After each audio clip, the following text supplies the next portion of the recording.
За сайн байцгаана уу? Шинжлэх ухаан танин мэдхийн од мөндөр суваг үзэгч сонсогчдоо энэ өдрийн мэндийг хүргэе. IMDb 250 нэвтрүүлгийн шинэ дугаараа хүрэхээр хөтлөгч Инх Бат болон Уянганар бэлэн болсон байна. Нэвтрүүлэг маань та бүхэнд YouTube од мөндөр сувгаар болон NTV телевизээр мөн 83.3 170 хост долгионы од мөндөр радиогоор хүрч байна. Өнөөдрийн дугаарыг хамтдаа төрүүлж алахыг Unitel болон од мөндөр сувгийн алтан гишүүн дэвэнтгэж байна. За өнөөдөр бид хоёр Quentin Tarantino-ны хариуцлагчийн 2 дахь уран бүтээл IMDb-гийн 8.8 үнэлгээгээр 9-р байранд байгаа Pulp Fiction буюу Хямдхан зохиол гэх үнэхээр сонирхолтой киноны талаар ярина. За өдрийн мэндийг баг. За өдрийн мэнд баянгаа. Харин тий уг нь гайхалтай кино гэх гэж байсан боловч яг гайхалтай юу гэд хойлоосаа өөрсдөө гайхчлаа тий. Тэглээ. Тэгэхээр за сонирхолтой киноны талаар ярьцгаая. Гайхамшигтай гэж байгаа тий. За тэр нь ч яг гайхамшигтай сонирхолтой байж болох л тий. Бас тэгж болох юм. За ойрдоо ер нь дэлхийн кино ертөнц алтан бөмбөрцгөөс гадна нэгэн найруулагч, нэгэн жүжигчнийг одоо муулсан, шүүмжилсэн талаар нэлээд одоо шууглалаа л да. За энэ болохоор Quentin Tarantino найруулагч маань There Will Be Blood гэдэг киноны дүрээрээ одоо олонд танигдсан, ер нь од болсон Paul Dano гэдэг жүжигчнийг шүүмжилсэн байна. Weak Sauce буюу сул сонирхолгүй жүжигчин гэд шулуухан хэлсэн. Ер нь энэ хүн жүжиглэж чаддаг юм уу? Тийм онцгой юм харагдахгүй байна гэд бүр ерөөсөй байхгүй болгосон байхгүй. Paul Dano нь болохоор Little Miss Sunshine, Batman, Prisoners гэдэг кинонуудаараа ер нь нэлээд од болсон.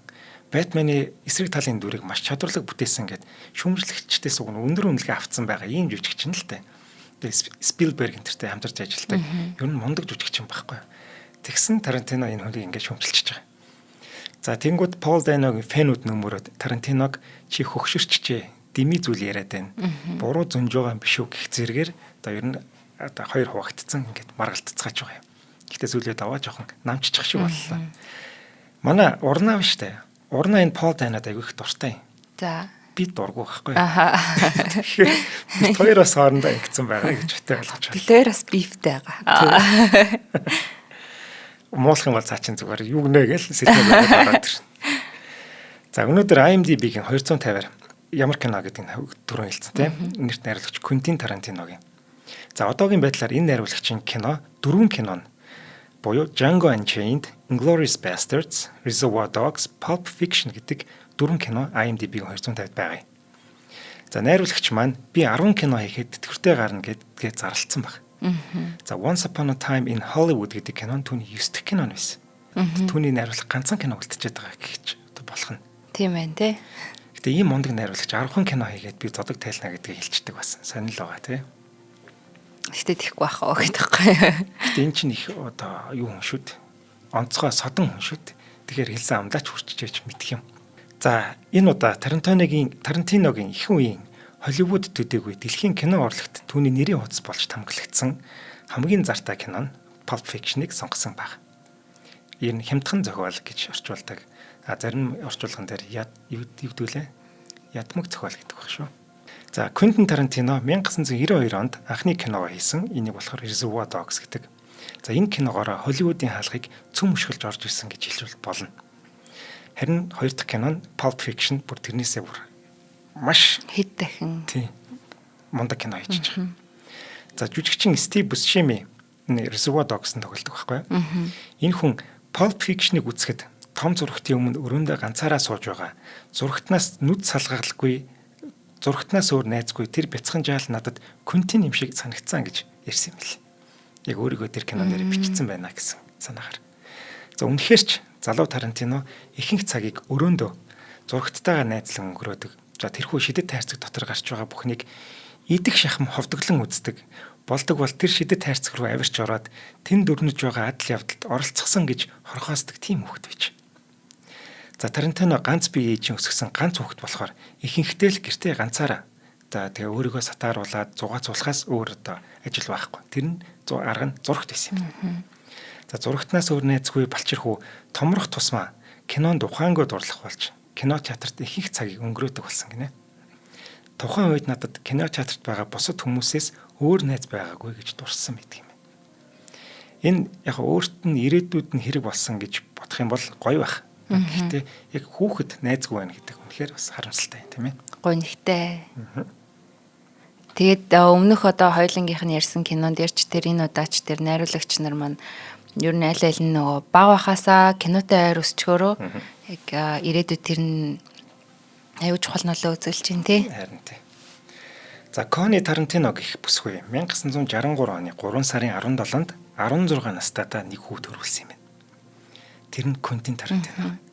За Америкийн агуу зохиолчийн нэг Уильям Фолкнерийн The Sound and the Fury гэх дуртай романыхаа дүр болох Quentin Compson гэдэг дүр байгаа. За мөн Gunsmoke гэдэг дуртай телевизийн цувралынхаа дүр болох Quint гэдэг хоёр нэрийг нэгтгэхэд хүүдээ Quentin гэдэг нэр өгсөн юм. За тэгэхээр Тарантино эхийн хөвлөгөөс унаж энэ хороод ирэхдээ л дуудуулах нэрээ авахдаа агуу роман буюу нухацтай урлаг. За телевизийн шоу буюу pop соёлын хорчлолын дундаас төрсэн хүүхэд гэж хэлж харж болохоор. За Тарантиногийн төрөл жанрыг ямар нэгэн хаалт хашилтгүй чөлөөтэй сүлж холдог олон киноноос сэтэл авч хомж буюу хүндэтгэл үзүүлдэг.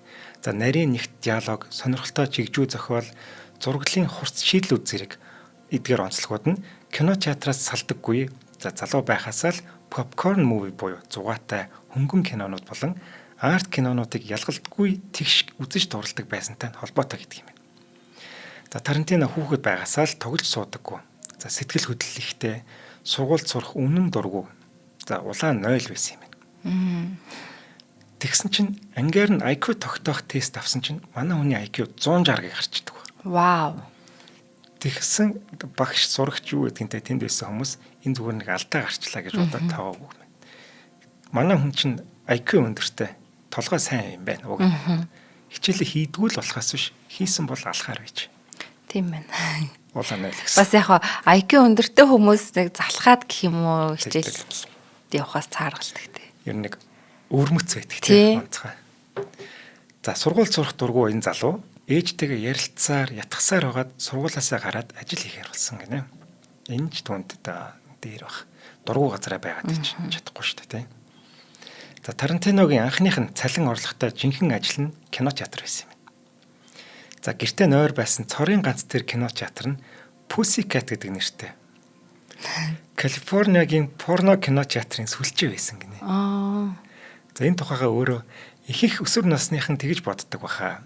Би порно кино театрт ажиллаж байна ста янзтай гэж боддог баха. Гэхдээ би порно кинонд дургу. Би харин кинонд дуртай байсан гэж дурсдаг. Тарантино тэр порно киноны газартаа хожим нь за түүний олон жижиг болон туслах дөрүүдэд нь галзуу гэмээр тэр дөрүүдийг бүтээсэн хүмүүстэй танилцсан. За ингээ холбоо сүлбээ тогтоосон. Анхны ойр дотн найз нөхдийн хүрээлэлтэй болж чадсан юм байна. Порно энэ хүмүүсийг холбосон байх. За 1980-ад оны ихэнх гэхэд кино түрээс буюу одоо бидний кино прокат биш үү? Энэ үеийн оргил үе энэ бизнесийн. Хүмүүс ер нь театрт буудсан киног прокатнаас л авч үздэг байсан. Өөр бидний шиг одоо стриминг мөлчлөгнүүд байхгүй юм чинь. Интернет байхгүй юм чинь тийм. За Video Archives гэдэг нэртэй кино түрээслүүлдэг, кино гаргадаг дэлгүүр Тарантиногийн хувьд кино боловсрол олж авах сургууль нь байсан гэдэг. Эхлээд тентхийн байнгын үйлчлүүлэгч байгаад төд удалгүй ажилтнч нь болцсон. За дэлгүүр өглөө 10-аас орой 10 болтой ажилладаг. За ажилчид нь харин хэдэн зуун кинонуудыг эмхэлж зэгцлэх, ангиллах, түрээслэх, том зэлгэцэнд тасалж гаргаж сурталчлах зэрэг ажиллаа хийхин тулд тэрнээс өмнө орой явдаг байсан. Тэгэхээр Тарантино ерөөсөө л амьдралынхаа 12-аас 13 цагийг нэг өдрийн бүгдийн кинотой холбоотой өнгөрдөг байсан байна. Театрт кино үзээд байвал 2-3 цаг үзэл гарна шүү дээ. Тийм шүү дээ. Одоо бол тэгэхгүй. Бүх амьдрал нь кинотой холбогдож байна. Ер нь би Тарантиног энэ дэлхийн бүх киног үзсэн хүн болов уу гэж боддгийг. Ялангуяа Аз кинонуудыг. Аз киноны улаан фэн шүү дээ. Jackie Chan, тэр Michelle Yeoh, Jet Li энэ улаан фэн байхгүй. Тэг кинонуудын ингээд юу яадаг. Хэрвээ чи эзэнгүй арал руу явбал ямар кино авч явах вэ гэвэл Jackie Chan, Michelle Yeoh хоёрын Super Cup гэдэг киног авч явна гэдэг хүн байхгүй. Тэгэхээр тэр олон кино үзсэн хүнд сонгогдож ин гэхээр тий. За 1994 онд Rolling Stones сэтгүүлд өгсөн ярилцлагада Тарантино тэднийх бол Лос Анжелесийн бүх бүс орчмын хамгийн шилдэг кино түрээсийн дэлгүүр байсан гэх нэг Video Archive ярьж байна.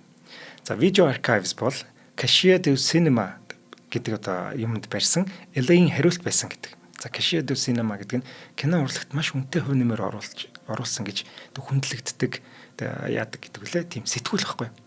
Тэр сэтгүүлд ингэж одоо homage буюу хүндэтгэл үзүүлсэн ийм газар байсан гэж өөрийнхөө кино төрүүлсэн газрыг магтсан баг.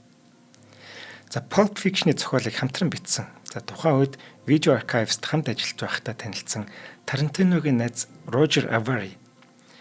Video Archives бол кино төрүүлсийн дэлгүүр гэхээсээ илүү киноос сургууль шиг газар. Кино урлаг, киноны талаар 8 цаг тасралтгүй ярьж маргаан мэтгэлцэн өрнүүлдэг үе олон байсан. За тэр дунд үйлчлүүлэгчд орж ирээд тэр ярианд тутгалдаад л оролцоод явцдаг байсан. Кино хийх талаарх нэг том клуб, нэг том тийм колт нэгдэл шиг болж чадсан гинэ тэр газар. Мад кино хийж бүх талаараа хэн бүхний олж хүртэж чадахгүй хамгийн гоё туршлага тэнд байсан баха гэж дурссан байт юм. За Тарантино 1980 оныг тэр чигтэн тийм чөлөөтэй, сонирхолтой орчин нөхцөлд тасралтгүй кино үзэж, түүнийгээ задлан шинжилж, кино ярьж, кино зохиолууд бичиж, өөрийгөө бие дан боловсруулсан үе гэж хэлж байгаа. Ингээд 1989 онд буюу одоо 9 жилийн дараа Video Archives-аас гарсан юм билээ. 9 жил тэнцэнэ байцж байгаа юм аа тий. За хоёлаа ивент тэтгэгчээ танилцуулъя. Би танилцуулна шүү дээ. За өнөөдрийн дугаарыг маань хамтдаа төрүүлж алах нурайтай Unitel компани ивент тэтгэж байгаа. За Unitel-ийн автомат цэнгэлэлт гэдэг үйлчилгээг танилцуулна. За энэ үйлчилгээнд сар бүр хэн нэгний дугаарыг гараар цэнгэлэх, нэгж дата шилжүүлэх үйлдэлийг автоматжуулж хэрэглэгчийн харилцаа холбоо тасалдахгүй байх хэрэгцээг хангаж байгаа ийм үйлчилгээ юм байна.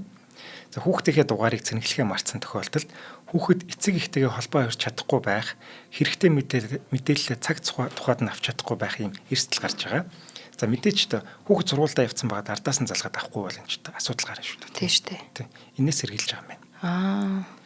За туус үйлчлэгэнд хоёр байдлаар дугаар цэнгэлэх боломжтой байна. За нэгдүгээрх нь үйлчлэгээний хоног дуусах үед автоматар цэнгэлждэг юм байна. За хоёр дахь нь сар бүрийн тогтмол нэг өдөр цэнгэлэхээр тохируулах гинэ. Үн стамер юм байна. Тийм байна. Өвөө эмээдээ авч өгмөр санагдлаа. Өвөө эмээнэр ч бас өөртөөхөө дугаар эдрийг сунгаж чаддгүй шүү дээ, тий. Тэгэхээр би бол хүүхэд гэхээс илүү шууд өвөө эмээгийнхаа тэгээ тохируулчвал зүгээр юм байна да гэж бодлоо. Тийм байна. Яг нөгөө хэрэгцээнд таарчлаа, тий. Тийм байна.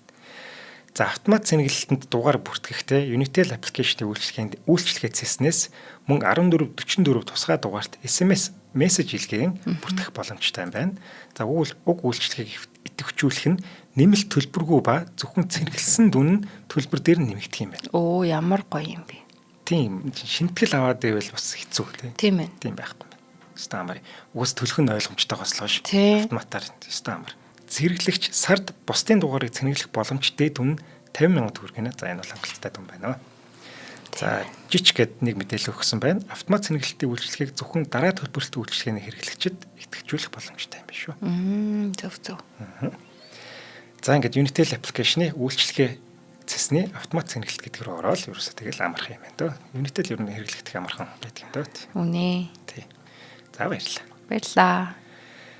За 1991 оны 100 Terminator 2 Judgment Day гэдэг киноны нээлтэн дээр Tarantino producer Stacy Sher гэдэг үнтэй таарлцсан юм байна. За Stacy Sher нь Jersey Films гэдэг кино компани дөнгөж байгуулчаад шин төсөл хайж исэн юм байна л да. За ингээд тухайн үедээ Reservoir Dogs киногоо хийцэн байсан. Тэгээд харах нэгийг байсан байхгүй юу? Тэр үедээ нөгөө Тарантино ч шир дээр очиод танилцаад боо юм ярьж байгаа. Чамд киноны санаа байна уу гэж надад ийм нэг киноны санаа байна гэд Pulp Fiction ярьсан юм бэл. За. Тэгсэн чинь ширд нөгөөдг нь маш их таалагдаад. Юусэн чинь зохиол мөхөл юу ч байхгүй байгаа шүү дээ. Тэгсэн ч хамаагүй за юу яа. Шууд хамтран ажиллах гэрээ байгуулъя. Тэгэд энэ киног чинь хамтдаа бүтээцгэн шүүгээд тэгээд Jersey Films-тэй Тарантино гэрээ хийж чадсан юм бэл. Ингээд нөгөө нэг хин шир чинь бас мондөг продюсер байсан юм шиг. Зохиолчгүй юучгүй юм хүний зүгээр санааг барьж яваад плот болж тий. Тэгж явж хагаад 3 Star Pictures дээр очиод $900,000 гэрээ хийж чаддаг байхгүй. Вау. $900,000 энэ зөвхөн кино зохиол найруулагчийн зардал болж орж байгаа. Тэрнээс дэше олон чинь өсөж байна. Тэгээд миний сонсч ирснээр Квентин Тарантино найруулагч ихний бүтээлээ гаргасны дараагаар нэлээ олон киноноос одоо туслах найруулагчийн саналууд ирж исэн гэж би сонсч ирсэн. Гэхдээ айлнд нь ч одоо зөвшөөрөхгүйгээр яг өөрөө 100% киногаа ерөнхий найруулагчаа хийнэ гэд тэгж жагаад энэ Pulp Fiction-ыг хийсэн гэж би тийм Тарантино ер нь бол ёстой буусан амбицтай байсан байлээ. Ер нь бас эвгүй царай мэрэтэй ер нь л эвгүй байна. За 1992 онд буюу одоо Шертэй танилцсны дараа жил нь Reservoir Dogs кинон нээлттэй хийгээд за Sundance гэдэг кино наадамд амжилт гаргаад цаашлаад Cannes зэрэг олон улсын кино наадмууд сонгогдсноор Тарантино анх удаа Америкийн нэгдсэн улсаас гараад Европын орнуудтай танилцах боломж олцсон. Ингээд Европын орнуудаар тэмжижсэн чинь тэндээс хамгийн таалагдсан хот нь Амстердам юм гин. Тэр юу н хэрэгжүүлээд гоё хот шүү дээ тийм. Яг хэтрүүлчихгүй л бол гоё хот байгаа юм. За Амстердамд англиар кино үзэж болдог алдартай кофе шопууд байдаг гин. За тэднийх нь гадаа дураараа тамхилж бас болдог гин. Тэгээ дээрэс нь хамгийн таалагдсан юм хинтэж таарахгүй байдаг нь их гоё байсан гэж. Хэрвээ Америкт байсан бол лейд байсан бол тэ найзууд нь ч юм уу хин чин уцад нь ямар нэгэн садаа болно. Зүгээр та тухтай кино үзүүлэхгүй гэх мэтчлэн асуудлууд гардаг байсан юм. За харин Амстердам бол тийм байгаагүй. Ингээд $900,000 гэрээ хийснийхээ дараа чемодоноо баглаад Амстердам руу зохиолоо бичих гэж явсан юм байна. Амстердамд л ийм Pulp Fiction шиг зохиол бичиж чадах байхаа тий. За тэнд очиод Тарантино жижигхэн байр болсон. За тэр бол зохиол бичих ёстой янзтай туршлага байсан гэж дурсдаг. За байр нь яг усан сувгийн хажууханд байна. За өглөө босоод Амстердамын хотоор алхаад бараг 12 аяг кофе уунгаа өглөө чинь зохиолоо бичдэг байсан гэдэг юм байна. Юу вэ бич тоо амьдралтаа нэг аяг кофе ууж эцээгүй. 12 нэг өглөө л ууж шүү. За Pulp Fiction дээр гардаг Paris-ийн McDonald's, Piv гардаг Royal Cheese зэрэг алдартай харилцан ярианууд нь Европод байж зохиолоо бичснийх нь нөлөө болов уу гэж бас ярьдаг юм байна. За кино зохиол эхний байдлаар дуусахдаа 500 хуудас байжээ. Вау. Энэ бол эхний хөлбөрийн хувьд ч гэсэн маш урт байна гэсэн үг. За кино зохиолууд голдуу 1 минут нь 1 хуудас гэдэг. За энэ тооцоололоор бодох юм бол манай хүний зохиол 8 цагийн зохиол болж гарсан юм байна. 8 цаг урттай кино. Хэдэн ангит кино юм бэ те? За зохиол эхний байдлаар дуусахад үг үсэг дөрмийн алдаа гэж авах юм байгаагүй. Миний зохиол унших аргагүй байсан. Тиймээс дуусмагцаа найздаа шивүүлэхээр өгсөн юм а гэж. За нөө зохиолыг нь засаж шивсэн найз нь Линда Чен гэдэг хүн юм байна л та. Зохиолыг уншихын аргагүй үнэхээр яг тийм. Алдаагүй үг гэж байхгүй. Би энэ 500 хуудасаас 9,000 үгийн алдаа болсон гэдэг юм. Хөөх. Аргагүй те манай хүчин сургууль зураагүй юм чинь те. За ингээд нөгөө 800 бишээ 500 хуудасыгаа багасгаад 200 хуудас болоод ямар ч гэсэн таньж байгаа. Гэхдээ л энэ одоо Холливуудын стандартаар киноны стандартаар их байна л гэсэн. Бараг юу 3 цаг гарна. Тийм. Хар тамхины дилер Лансийн дүр тоглосон жүжигчин Эрик Столц зохиол цаасаараа 6 кг жинтэй байсан гэж дурсан юм байна. За хөөх. Маш том зохиол байна гэсэн үг. Тийм ээ тий. За мэдээж Тарантино хариуцлагагүй хөө гэж харагддаг. За зохиолоос 1 сар орчим хоцроогоод 3 старт хүлээлгэж өгсөн юм байна. За тэр цагаан захтнууд зохиолыг нь юу гэж дүгнэхийг мэдэхгүй ч гэсэн өөрөө зохиолтой болтгол хангалуун байж. Reservoir Dogs зохиол кино нь бол тунд ажгүй байсан. Ингэж бодсон байж магадгүй. Энэ халаас хоцсон тэнэг бацаан энэ Reservoir Dogs-ийнхаа одоо амжилтыг давтах гэж л одоо мэрийсэн байх та гэд нэг жоо басангүй байсан байна. Анхны кинонд давгүй амжилттай болсон Тарантино гэдэг төдийлөн туршлахгүй тэр жаал өмнөх киногоо давтах бус илт давуулж ухаалаг хөгжилтэй халуун дулаан сонирхолтой зохиол бичиж чадсан байна гэж дараа нь бас ярьсан юм байна. Pulp Fiction кино амжилттай болсон хамгийн ихний суурь шалтгаан нь мэдээж зохиол. За кино зохиол бүтцийн хувьд тун сонирхолтой. Үндсэн 7 хэсэгтэй. Гэхдээ 3 өөр түүх өрнөж байгаа. Үйл явдлын өрнөл нь дараалсан бус буюу шугамн бус бүтцтэй. Энэ шийдэл нь киноны төгсгөлийг маш хүчтэй болоход нөлөөлсөн гэж шүүмжлэгчид үздэг. 94 оны 10 сард кино нээлттэй хийхэд жүжигчин Samuel Jackson-ийн ээж нь киног ягаад зөв дарааллаар нь гаргасангүй вэ гэж гайхаж байсан. Юу болчихоо гэдэг. Киноны эцсийн хөлбөрийг шалгахаар үзэж байхад кино механикч нь бас би хэснүүдийг нь солиод бодлуулчихгүй гэж бас гайхаж ирсэн юм байна. Одоо бол ийм шийдлүүд нэг тийм шинэлэг байхаа болсон. За анхных нь баг манай сайн биш сайн гин Тарантино байсан байх нь байна. Эхлэл төгсгөл хоёр нийлээд тойрог болдог. Тойрог төгсгөл байлдаггүй. Гэхдээ бас үргэлжлэлч байхгүй онцлогтой гэж энийг бас харж болохоор байна. За кино зохиолыг сайн болгодог хамгийн чухал хүчин зүйл нь гарцаагүй диалог буюу дөрүүдийн харилцаа яриа. За Pulp Fiction-ийн хувьд диалог нь үнэхээр домог гэж үнэлэгдэх үс гайхалтай гэж хэлж болно. Тарантино анханасаа кино зохиолч биш жүжигчнээр сурч ирсэн.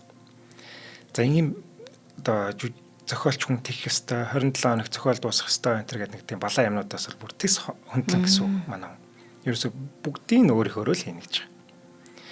За анханасаа жүжигчнэр эхэлсэн болохоор зохиол бичгтээ жүжигчтэй яаж ажилтгийг жүжигчин хүн яаж ярих вэ гэдгийг их маш сайн мэдэрдэг. Тийм болохоор жүжигчтэй зүгээр л хооронд нь яриулчих тийм. Би ийм үг биччихлээ. Гэхдээ та нар яаж ярих чинь өөрсдөө чинь дуршуу гэдэг. За үйл явдлыг үйл явдлаар нь яриачгээр нь гаргадаг гэж одоо өөр хэлсэн юм байна. Тарантиногийн 6 кинон тоглож бичсэн диалогийг өөрөмшүүлж чадсан Сэмюэл Джексон амьд харилцан яриа бичгтээ Тарантино гаргуун хамгийн шилдэг нь дөрүүд алуурчин эсвэл нийгмийн хог шаарнууд байна уу хамаагүй. Тэд яг хэвийн хүмүүс шиг жинхэнэ харилцан яриа өрнүүлдэг. Амьдралд байдаг бодит хүмүүсийн л амнаас гарах яриа байдаг болохоор жүжигчдэд тэр нь амар байдгаа гэж дурсан юм байна. Та жүжигчин уучлаарай. Монгол кинонууд ер нь тайзных юм шиг болчиход байгаа. Гэтэ сүүлийн үед бас гайгүй болж байгаа шүү байна л та. Тайзан дээр байгаа юм шиг л жүжиглж байгаа юм шиг жүжиг тоглож байгаа юм шиг те ер нь жоо хэцүү байсан. Тэгвэл хаа байсан 94 он Тарантино гэдэг хүн та нар зүгээр л яриач гэдгийг гаргацсан байсан байна. Тэр намжилттай болсон байна. Pulp Fiction дээр одоо эхний машинд явж байгаа харилцан яриад байдаг шүү дээ. Хүн алах гээд явж байгаа хоёр хүн шүү дээ уулна. Гэсэн хэрнээ хин ч одоо уулна бол одоо би бодохдоо өөр кинон дээр исэн бол тэр хоёр те яаж хэнийг алсан бэ ч юм уу те эсвэл нэг юм хүнийг алахтаа ингэдэг тэгдэг гэж одоо алуурчин байхаа үзүүлэх тийм харилцан яриа явах байсан болов уу гэж бодонгууд одоо Pulp Fiction-ы харилцан яриа нь болохоор зүгээр л нэг хоёр хүн байгаад байгаа байхгүй те. Тэрүүгээрээ л ер нь одоо энэ кино илүү амьдралд ойр одоо үзэгчтэйгээ илүү ойртож өгсөн болохоор хүмүүс дуртай байдаг баха гэж би бодсон. Тэгээ тэр харилцан яриач сюрприз болчихж байгаа шүү дээ. Чи юу вэ? Нөөс чин алуурчин биз дээ. Зүгээр зүгээр л хүмүүс яваад байдаг. Манай дээр бол тэгэхгүй шүү дээ. Хоёр алуурчин л харагдаж шүү дээ. Яг үнэ. За Тарантиногийн дөрүүдийн харилцан яриа яг жинхэнэ хүмүүсийн яриа шиг бодтой сонсогддогч сайтар анзаарах тусам тун нягт нямба бичигдсэн гэдэг нь ойлгогддог гинэ. Дөрүүд нь бодит хүн шиг ярьдагч ярианд бодитоос ч илүү хоржоонтой. Гашуун, өгөөтэй байдаг нь уран бүтээлчийн төсөөллөөр сэлбэгдэж баяжсны үр дүн юм а гэж. Зохиол бэлэн болсны дараа кино хийх үйл явцыг эхлэхийн өмнө Тарантино продюсер Харви Вайнштейнд 4 шаардлага тавьсан юм байна. Киноны хугацааг 165 минут хүртэл байлгах. За хоёр дахь нь кино ашиг болж эхэлсэн эхний доллараас л эхлээд хувь хүртэх. За гурав дахь нь киноны эцсийн эвлүүлгийг өөрөө батлах. За энэ бол хамгийн чухал нь байна. За дөрөвт нь нэг эрэгтэй гол дүртэй Вайнштейны толгойд жорж байгаагүй тэр жүжигчнийг өөрөө сонгож шалгаруулах эрх авах гэдэг ийм 4 шаардлага тавьсан. За ингээд дөрвөлнгийн авсан баг. За ингээд 4 сонголт эхэлж байгаа. Төлөвлөсөн жүжигчд рүүгээ зохиолоо илгээж эхэлсэн гинэ. За. Тэгэхдээ тэнцэнэ бас нэг зурвастай гэж. Энэ зохиолыг өөр хэн нэгэнд үзүүлэх юм бол Jersey Film Studio-ийн 2 залуу очиж хөлий чи хуглаа шүү гэдэг сүрдүүлэхтэй явуулж ирсэн. Амар захидалвэ. Тийм Тарантино ер нь зохиолоо маш сайн хайрладаг. Маш олон киноны зохиол бичсэн. За би Django Unchained гэж бодоод байна. Тэрний зохиолыг бичээд ингээд продюсеруудад уншуулад гоё кино вестерн те зэрлэг өрөндийн кино хийх гэж байна гэсэн чинь нөгөө хэд нь юу хийчихдэг байхгүй. Хамтарч ажиллахаа болоод тэнгууд хашир айнгуудаа шууд нөгөө зохиолоороо ном болгоо гаргачихдаг байхгүй. Энд чинь миний юм шүү гэдгээ өөрөө баталж нотлохын тулд. Тэгээ дараа нь шүүхтэр уулзсан ч гэсэн би энийг чинь ингэж ном харж байна миний бичсэн ном гэж хэрүүлэх гээд байгаа байхгүй. Ингээд зохиолоо маш сайн. Харин тий. За ингээд жүжигчдийн сонгох гэж бас бүүн ажил болж байгаа. Киноны төсөв $800,000. Тэгэхээр кинонд ер нь өндөр цалинтай ажилласан хүн байхгүй гэж ойлгож байна. Энэ киноноос хинч баяжихгүй цулайхгүй гэдэг нь илт байсан гэнэ. За ийм учраас жүжигчд болон найруулагчд хоорондоо их нийцтэй тийм коллективтай байх нь илүү үр дүнтэй гэж үзсэн байна. Тэр нь зөв. Нэг нь уурлаагаараа явчих юм бол дараагийн жүжигч авах мөнгө байхгүй. Тийм байна тий. За киноны хамгийн чухал хоршил дүр болох Винсент Вега, Jules Winnell гэдэг хоёр халуурчин байгаа. За адилхан лалуурчид, хамтрагчид боловч өөр эсрэг тэсрэг дүрүүд байгаа. За гарсан даруйдаа үзэгчдэд хамгийн их таалагдсан кул дүр бол мэдээж Винсент Вега. За энэ дүрд эхлээд Джон Траволта гэж юусоо бодоогүй юм. Reservoir Dogs-ийн Mr. Blonde гэдэг дүр тоглосон Майкл Мэдсэнд энэ дүрээ зориулж бүр бичсэн юм байна. Уг нь. Ингэчээр уг нь амар байдаг л та. Нэг жүжигчээ хараад биччихсэн. Тийм штэ тий. Тэгэл дараа нь тэр хүн тоглоод яг л өөрийнх нь бодож исэн юм. Энэ жүжигчин гаргаж чадандаа гэж бодсон юмнуудаа яг тэр зохиол дээрээ уулна оруулж байгаа штэ. Харин тийм. Тэгсэн үгүй байх нь. Энэ Майкл Мэдсэн анаад Джон Траволтоор шилжсэн байна. Тарантино зохиолыг нь хамтран бичиж нэг дүрдэн тоглосон From Dusk Till Dawn гэх нэртэй цус сорогчтой киноныхаа талаар ярилцгаар Джон Траволтагийн гэрт нэг удаа зочилсан юм байна. Тэгээд тэнцэнэ нэг хамтрагчтайгаа уулзаж байгаа байхгүй. Гэрт нь очихоос эхлээл сонин давхцлоо тохиож эхэлсэн гинэ. Тарантиногийн 20 жилийн өмнө Лос Анжелес төхөл тавиад хамгийн анх суурьшсан байранд нь Джон Траволта амьдардаг болж таарсан гинэ. Оо за. За тэр хоёроо Тарантино, Траволта хоёр үүр цайтал шүнжэнгөө ам хуураагүй яриад бүр board game буюу хөлөг тоглоом тоглоод цагийг түн зугаатаа өнгөрөөсөн. Траволтаг хар багасаа биширч өссөн Тарантино дуртай жүжигчнтэйгээ оройжин хамт байхдаа сүүл үеийнхэн кино сонголтуудыг жаахан шүүмжилсэн гэнэ. За. Би чамаа хэн гэдгийг хэн байж чадахыг юу чадахыг чи мэддэг шүү гэж хэлсэн. Траволта ч гэсэн From Dusk Till Dawn гэдэг кинонд нь жоохон сэтгэл дондуур байна. Тэргээ чи илүү сайн бичиж болох байсан энэ гэж бас шүүмжилсэн байна. Цус сорогчд нэг л сонирхол төрөхгүй байна гэдгээ бүр шууд хэлсэн гинэ. Тарантино ч гэсэн тэгвэл хизээ нэг өдөр чам тарах юм олно гэж Джон хэлж байгаа юм. Тэр шинэ Pulp Fiction-ийнхаа тухай, Fiction-ийнхаа тухай бисээ Fiction гэсэн үү те. Тэгэж тэмдэглэж байна. За тэр шинэ Pulp Fiction-ийнхаа тухай яриад Винсентийн дүрийг өөр хүн жүжигчэнд амлцснаа ч гэсэн хэлсэн гинэ. Уг нь ийм дүр байгаа. Гэтэ өөр хүнд амлцсан болохоор ямар ч арга алгаа гэд. За гэтэл 6 сарын дараа Pulp Fiction-ийн зохиол Тарантиногийн Винсентийн дүрийг нэг уншичаарай гэсэн зурвсын хамт Траволтад ирж байгаа юм байна. За. Ингээд кино баг буюу Квентин Траволтаг энэ дүртээ сонгож байгаа. Энэ дүрээрээ Джон Траволта Оскарт шилдэг эрэгтэй жүжигчинд нэр дэвшдэг. Тэгэхээр үнэхээр зөв сонголт хийсэн. Тийм байна. Жохон бахта үзээд зүгээр алуурчин гэж бодож байсан.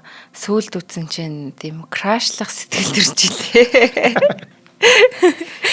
За жүжигчдийн цалингийн хувьд бүгд 7 хоногт $20,000 цалинтай. За гол дөрүүд гол дөрүүд нь туслах жижиг дөрүүдээс бодох юм бол илүү урдан ажиллах учраас арай илүү цалин авна гэсэн үг. Траволтаг 7 хоног ажиллах болохоор $140,000 авна. Зүгээр үг гэхэд нөгөө тэр үед нь Траволта аль хэдийн зураг авалтын талбай хажууд байр хөсөлцөн буудалд орсон ч билүү бүгдээрээ бэлэн болгоцсон байсан юм байна. Тийм учраас хамаагүй шууд тоглоно гэсэн. За ингээд Винсент Вега бэлэн болсон.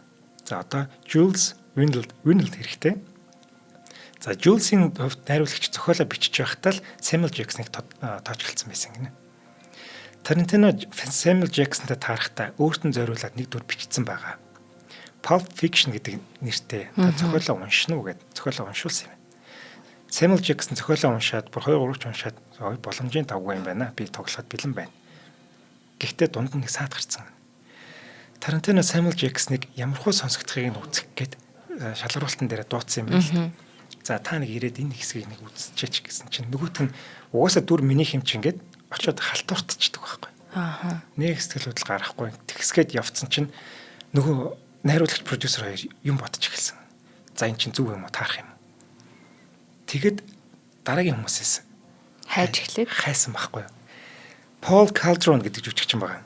Энэ болохоор Бармены дүрт шалгаруулах гэж ирэнгүүтээ би энэ хиний Саймын унших дүрийг нэг уншаад үзчихв гэдэг. Тэг уншсан чинь яг гоё болчихдог байхгүй. Тэгсэн чинь Samuel Jackson чинь энэ хоёрт нэг уу халтууртчаад шууд Нью-Йорк явцсан юм байна л да. Нью-Йоркт нөгөө мэдээ хүрчиж гэнэ. За чиний хэмбэлээ Juice-ийн дүрт чинь өөр хүн бараг шалгарчих шиг боллоо шүү гэсэн чинь манай хүмүүстэй хамаг юм багилж аваад шууд нөгөө шалгаруултан дээр очингуудаа Ezekiel-ийн 25:17-гийн ишлэлтэй яриаг. За төгсгөлийн сцен баггүй энэ. Энийг бүгдийн бүх хүчээ дайчлаад уншиж үзүүлсэн юм. За ингэжээж нэг юм дүрээ өөрөө эргүүлж авчих юм бэл. Ястай авсан ч болсон. Үнэ. Би Ezekiel-ийн 25:17 гэд яаж ярьж байгаа нь одоо шууд нүдэнд харагдаад бүр маш хүчрэг юм үгэлдэг шүү дээ. За энэ үйл явдлын тухай сайн энэ бол хийх ёстой зүйлээ ямар ч нөхцөлд хийх ёстой гэдгийг ойлгуулсан Холливуудын нэг чухал сургамж байлаа гэж дурсан байдаг. Үнэ. Өөртөө бардчльтэй манай хүн гэдэг шүү. Харин тийм ээ би манай хүн гэж яриад байдаг байхгүй. Тэгэхээр манай зарим сонсогч нар уурлаад байдаг. Танаа хүн юм уу? Яах вэ? Тийм. Энийг ярьж байгаа юм чинь манай зохиолын дүрээл гэсэн санаагаар хэлж байгаа шүү дээ, тий. За Mia Wallace буюу киноны за өнөөдөр гоё цагаан цамцтай ярьсан. Мияг бодоод баярлалаа оюнгтай. За Mia Wallace буюу киноны ганц эмэгтэй гол дүрийн сонгон шалгаруулалт ер нь амархгүй байжээ. Амаргүй гэж байгаа шүү дээ. Маш зөвүүн, сонирхолтой эмэгтэй дүр байсан болохоор Холливуудын бүх хил агентууд өөрсдийн жүжигчтэй энэ дүрийн сонгон шалгаруулалтанд санал болгоод тоглож байсан юм. Тэдний нэг нь Uma Thurman-ы агент Jay Moloney гэдэг хүн. За гэвч Тарантино Миягийн дүрд Uma Thurman-ыг тохирохгүй гэж бодоод ер нь татгалцчаад байж. Тэгсэн нөгөө Uma Thurman-ы менежер чинь бүр ингээд зүтгүүлсээр гоод Тарантинотой уулзах цаг аваад чадчихдаг байхгүй. Нэг өдөр Тарантино офис дээр ороод ирсэн чинь туслах нь за Uma Thurman түүний менежер хоёрт уулзсан шүү гэжтэй. Үгүй юу вэ? Надад Uma Thurman ч алидын болцсон штэ. Өөр жүжигчин гэсэн чинь мэдээж цаг туулцсан. Төлөвлөгөө ингээд уулзсан гинэ. Энэ хоёрын уулзалт эхний минутаас л гал авалцах шиг болсон гэж. За маш амархан ойлголцсон. Ерөөс хоёр найз дөнгөж уулзж байгаа юм шиг л бүр яг ингээд хоёр пазл ингээд эвлэлцдэг штэ. Яг тийм болсон ингээд. Үнэхээр ажиллахад амар байсан, ярилцахад амар байсан.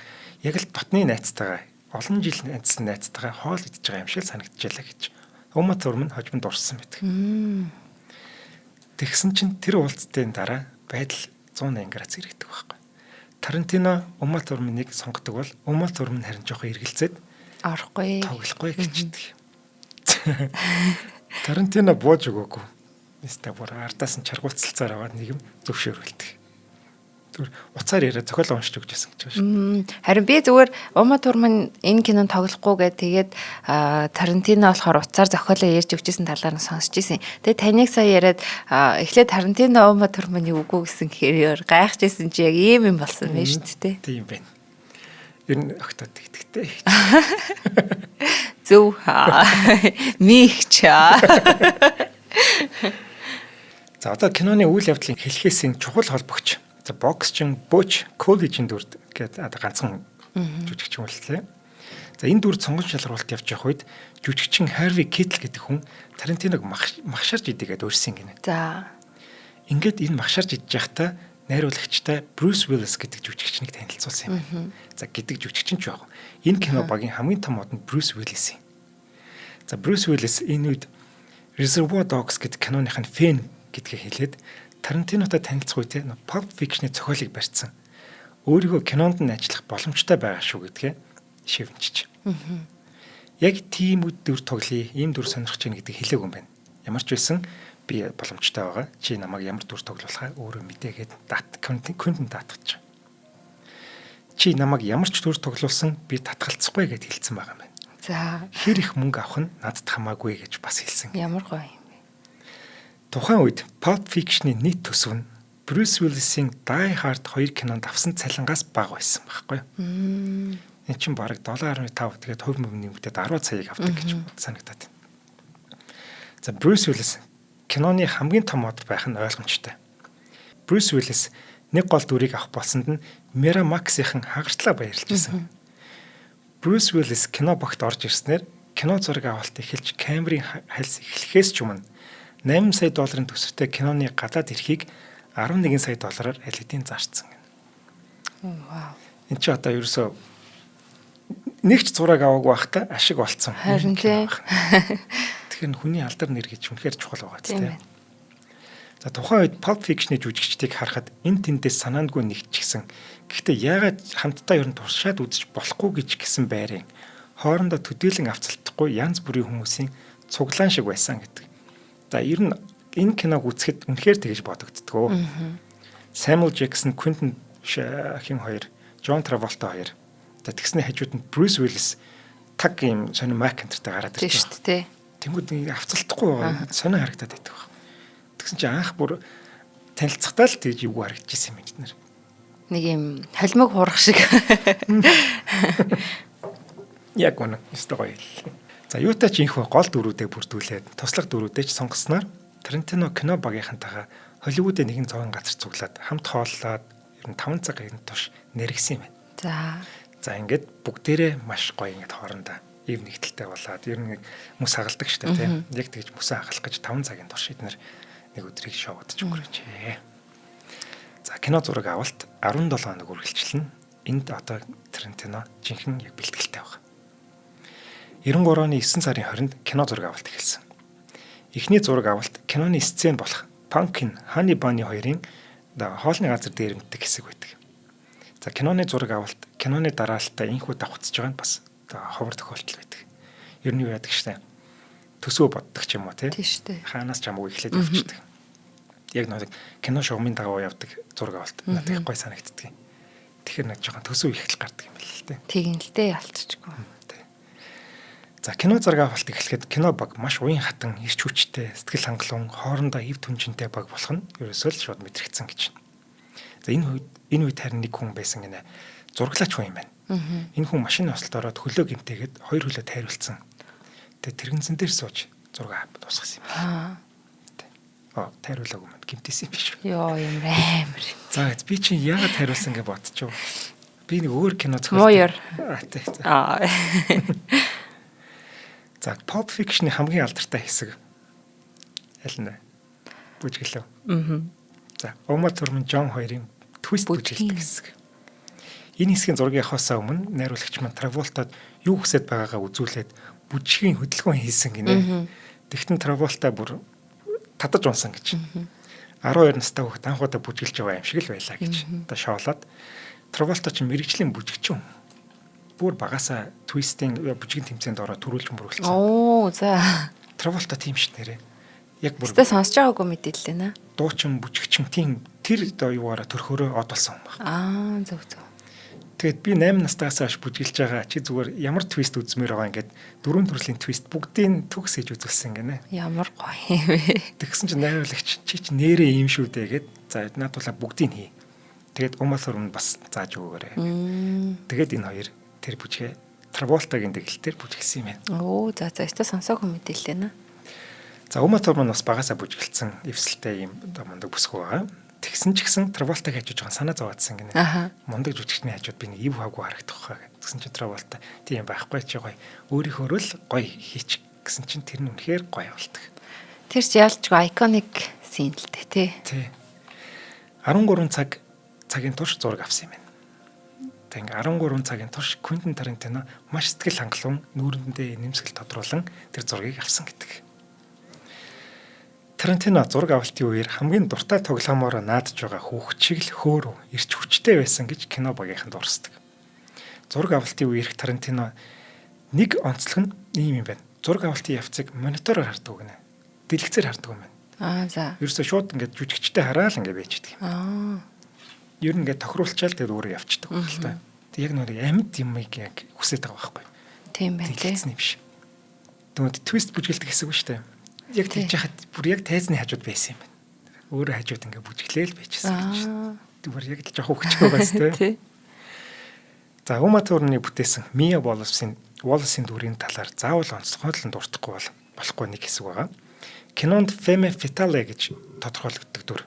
Ер нь бол эрэгтэй дүрийг өөртөө татаад за тэр таталцлаараа дамжуулаад ёс суртахууны эрсдэл аюул бий болгодог шинж төрх бүхий дүр юм байна.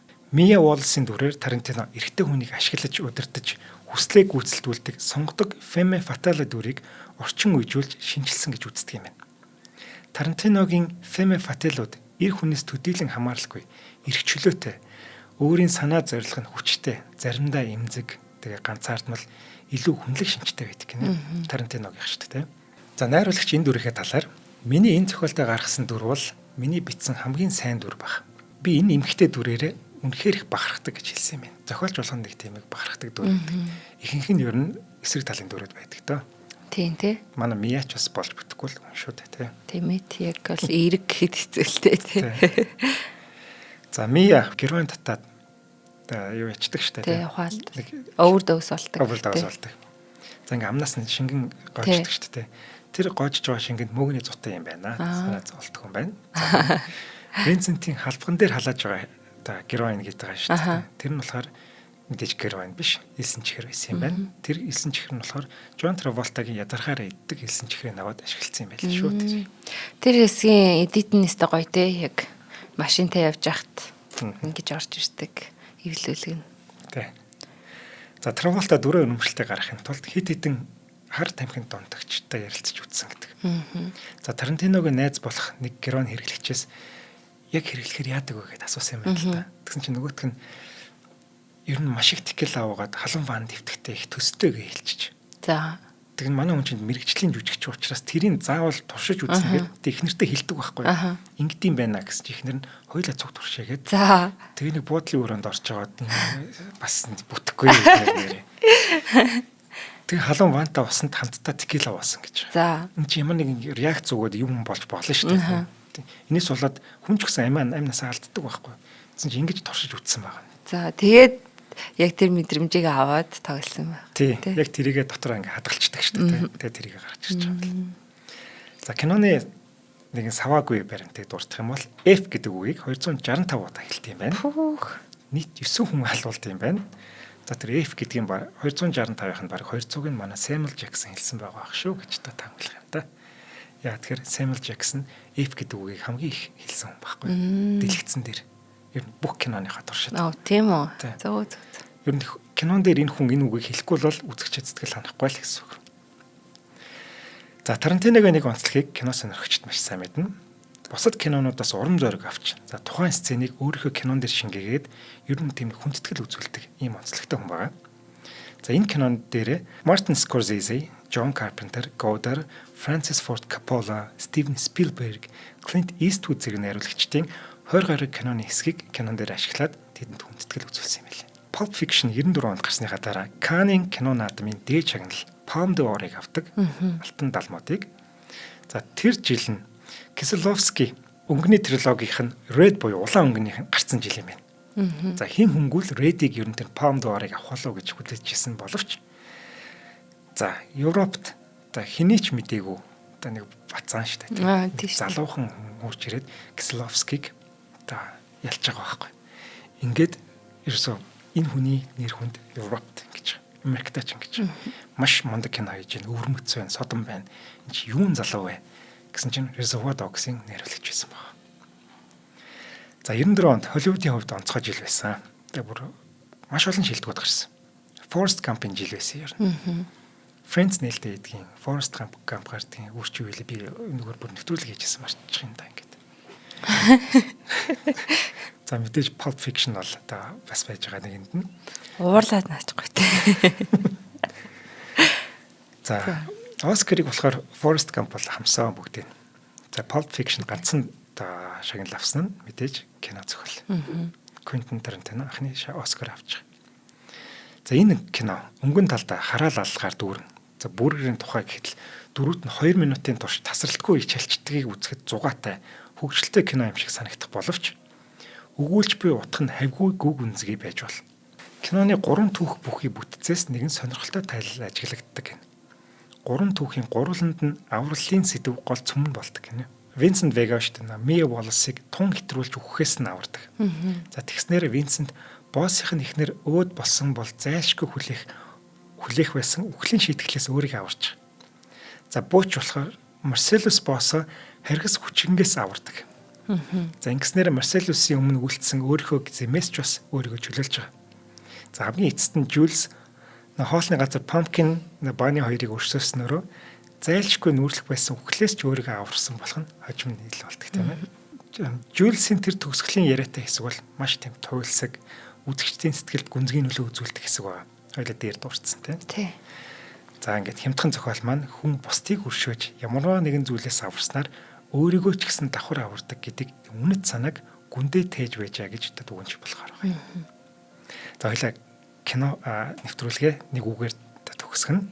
За. Энэ болохоор бит хоёрын кино нэвтрүүлгээ турш ярьж байгаа. Эзекиелийн 25:17 ишлэл байна. Шудраг хүний зам мөрийг хар санаатнуудын дарангуйлал амиа хохоолагчдын хорон үйл тал талаас нь бүчин боомлно. Өршөөл нэгүсэл сайн санааг үндэс болгон ханхуй хөндийгөр сул дороочуудыг замчлан хөтлөгч бээр ивэгцэн нэгэн билээ. Учир нь тэр бол ахан дүүсийгээ хамгаалагч замаа ололгүй төөрсөн хүүхдүүдийн замчин юм. Харин ахан дүүсийг мань хордуулж хороохыг завдагчдын дээрээс би агуу өш хонзон агуу хилэнгийн нудрага өршөөлгүй болох болно. Өш хонзонгоо чам дээр тийм болохын цагт чи намайг эзэн гэдгийг мэдэх болно гэж. Ямар ч хүүхдээ Хайхтар чи. Тэгээ энэ үгийг Samuel Jackson тэр нөгөө мундаг жүжиглэл дээр хэлсэн гэхээр бас гоё ялсан байгаа шүү дээ. Тий, ялцчихгүй. Баярлалаа янга. За баярлалаа. Ингээд шинжлэх ухаан танин мэдгүй од мөндөр суугаас та бүхэндээ IMDb 250 нэвтрүүлгийн шинэ дугаарыг хөтлөгч Инх Бат болон Уянга нар хүргэлээ. Нэвтрүүлэг маань та бүхэнд YouTube-ийн од мөндөр суугаар болон NTV телевизээр мөн 83.370 хост долгионы од мөндөр радиогоор хүрч байна. Тэгээд өнөөдрийн дугаарыг хамтдаа төрүүлж алахын Unitel болон од мөндөр суугийн алтан гишүүнд ивент итгэлээ. За тэгээд нэвтрүүлгийн турш хамтдаа байсан үзэгчдээ баярлалаа. Дараагийн дугаар дахин уулзлаа. Баяртай. Бай.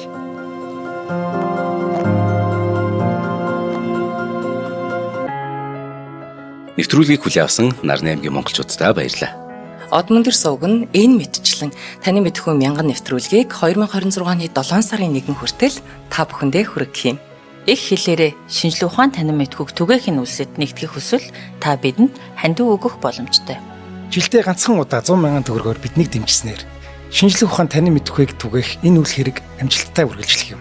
Од мөндөр нэр дээрх Худалдаажлын банкны дансгаа 4191 Тэг 4518.